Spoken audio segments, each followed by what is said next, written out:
Thank you. Our next number is a piece entitled On a Hymn Song of Philip Bliss from the contemporary American composer of concert band music, David Hossinger. It's Hossinger's largest selling work, and it's been used in commemorative services, such as those from the Challenger astronaut services, also for President Ronald Reagan. It's a general reflective composition based on the 1876 Philip Bass Horatio Spafford hymn, It Is Well With My Soul. The story behind this composition is quite interesting, and Mark has a good knowledge of that, and he would like to share that with you at this time. If I can get this microphone off. Thank you. There probably isn't anybody here in the audience that was around in 1871. They had a very huge fire, Mrs. O'Leary's cattle and the whole deal, in the city of Chicago. Massive, massive destruction. 100,000 people were left homeless in the city of Chicago.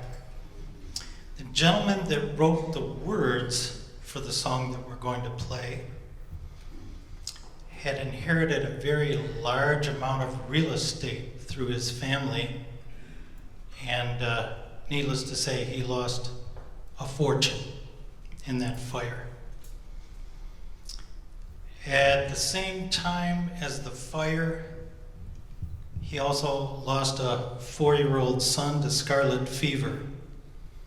But he kept himself busy rebuilding the city, helping the 100,000 homeless people, and as I'm sure he did, put in way more hours than was humanly necessary, but felt an obligation.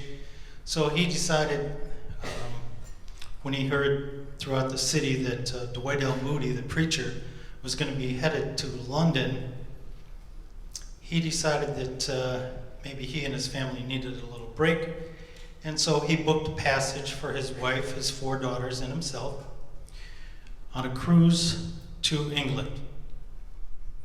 When they got to New York, pressing business kept him there, and he told the family, "I'll join you."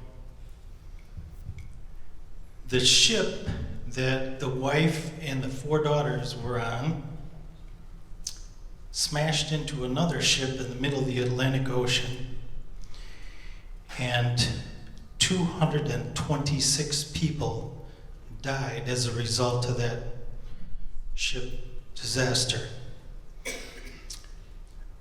Mr. Spafford's wife made it to Cardiff, Wales. She was one of the 47 survivors, and she sent a famous cablegram to New York: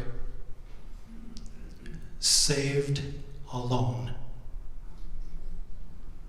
He booked passage immediately on a ship to London to join his grieving wife. On the way there, he asked the ship's captain, "Could you please point out to me where the other ship sank? I'd like to grieve for a moment." Then he penned the words to the famous hymn, "It is well with my soul, when sorrows like sea billows roll." I can't even imagine losing 5 kids in a year and almost every penny that you own, and still be able to say, "It's well with my soul."